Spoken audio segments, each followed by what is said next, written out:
Specific enol equivalents discuss कर रहे हैं और उसमें हमने 2 कैटेगरीज पहले डिस्कस की। पहली हमने इन अमीन बनाना और इन अमीन बना के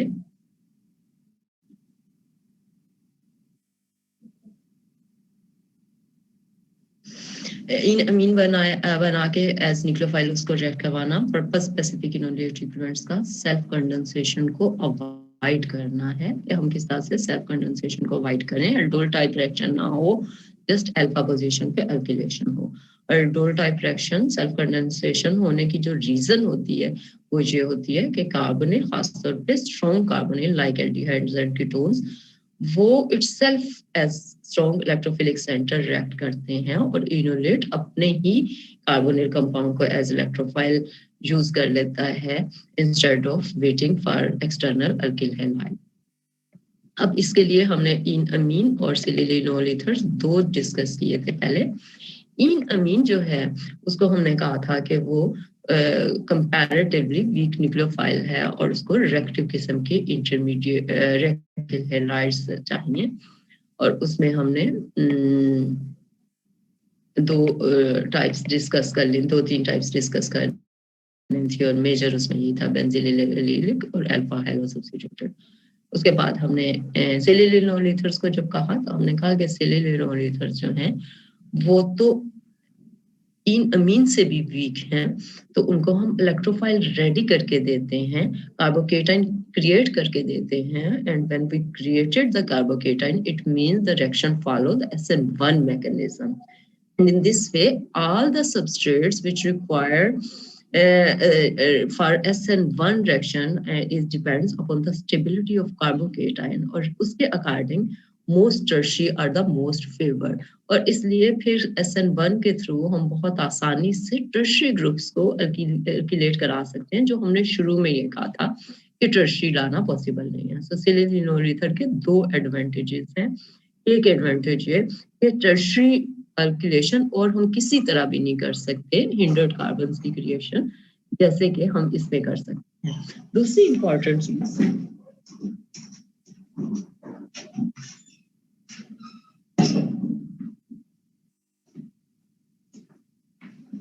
इंपॉर्टेंट चीज जो है सिलिलिनोल ईथर की वो यही कि वो सेल्फ कंडेंसेशन को अवॉइड कर रही है। अच्छा, दोनों जो इनोमीन और सिलिलिनोल ईथर है उनमें एक और इंटरेस्टिंग चीज भी है और वो ये कि किसी हद तक वो अपने रेडियोसिलेक्टिविटी को भी कंट्रोल करते हैं।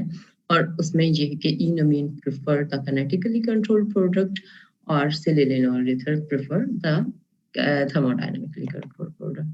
आज फिर मैं आपको तीसरा इनोल इक्विवेलेंट बता रही हूँ। कई सारे होते हैं, 3 बेसिक ज्यादा इंपॉर्टेंट समझे जाते हैं, इसलिए वो 3 बेसिक डिस्कस करते हैं। ये है एज अ इनोलेट। अब इसके साथ आप देखें मैंने लिखा है हाईली न्यूक्लियोफिलिक। जब हमने इनोमीन को कहा तो हमने कहा पुअर न्यूक्लियोफाइल है, जब हमने सिलिलिनोल ईथर को कहा तो उससे तो हमने कहा एक्सट्रीमली पुअर न्यूक्लियोफाइल है। मीन्स के फिर रिएक्शन की जो स्पीड को बहुत मसला बना, रिएक्शन बहुत स्लो होता है।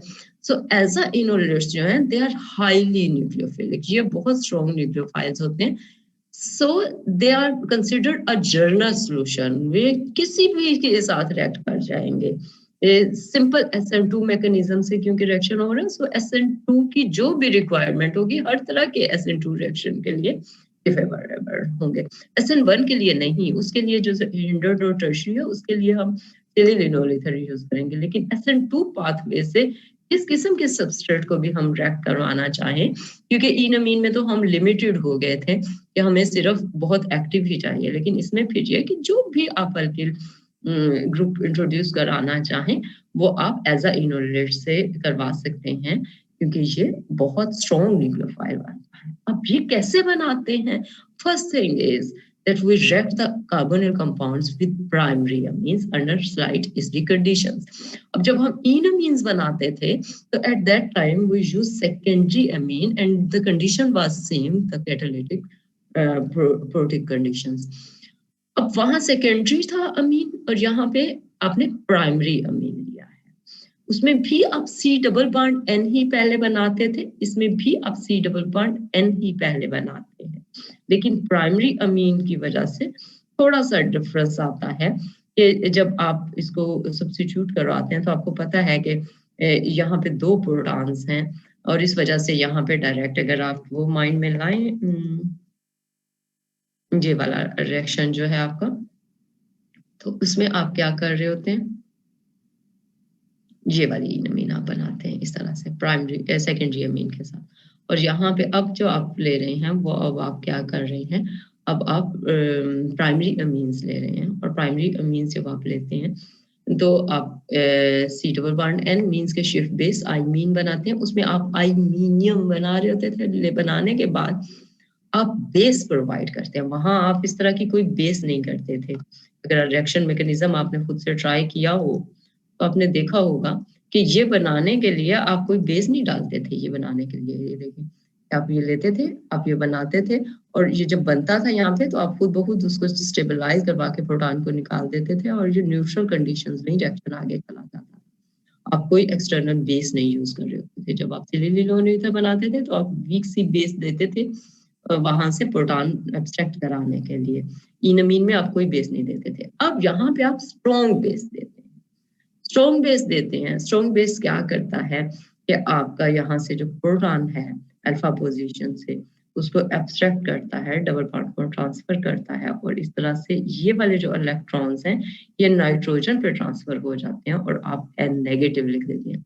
अब जब नेगेटिव लिख दिया तो मींस के the species is same as enolate, just ये नाइट्रोजन है, इनोलेट में क्या होता था, यहाँ पे ऑक्सीजन, वहां पे भी नेगेटिव होता था ऑक्सीजन, यहाँ पे भी नाइट्रोजन नेगेटिव है। सो ये बिल्कुल वैसा ही है जैसे इनोलेट होता था, लेकिन ये नाइट्रोजन का इनोलेट है इसलिए हम इसे एजा इनोलेट कहते हैं।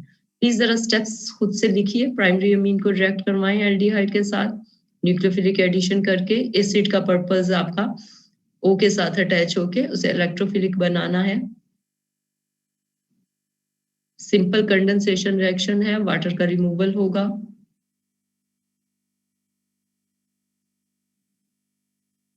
और फिर बेस से प्रोवाइड करके इनोलेट बना लें, एज इनोलेट। सो रिएक्शन का मैकेनिज्म लिख दें। बस ये वो चीज है जिसमें मैं ब्लैक बोर्ड मिस करती हूँ, क्लासरूम का बोर्ड मिस करती हूँ।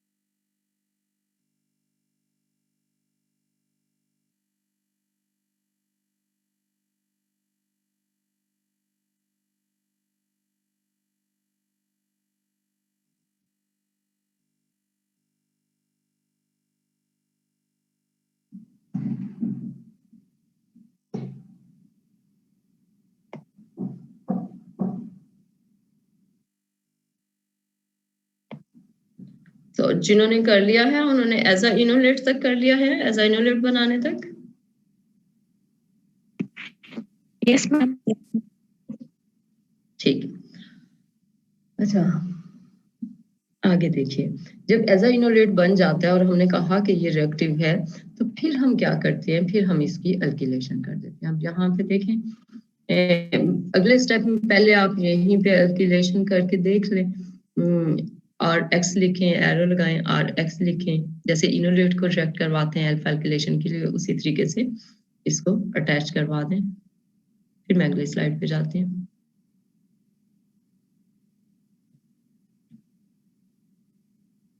अच्छा, यहाँ एक और इम्पॉर्टेंट बात जो लिखी हुई है वो ये कि जो प्राइमरी अमीन्स लें वो बल्कि साइज की लेंगे, कोशिश करें कि वो बल्कि हो। जैसे ये देखें, tertiary butyl group, tertiary butyl और अमीन हो या साइक्लोहेक्सिल अमीन हो, बल्कि हो।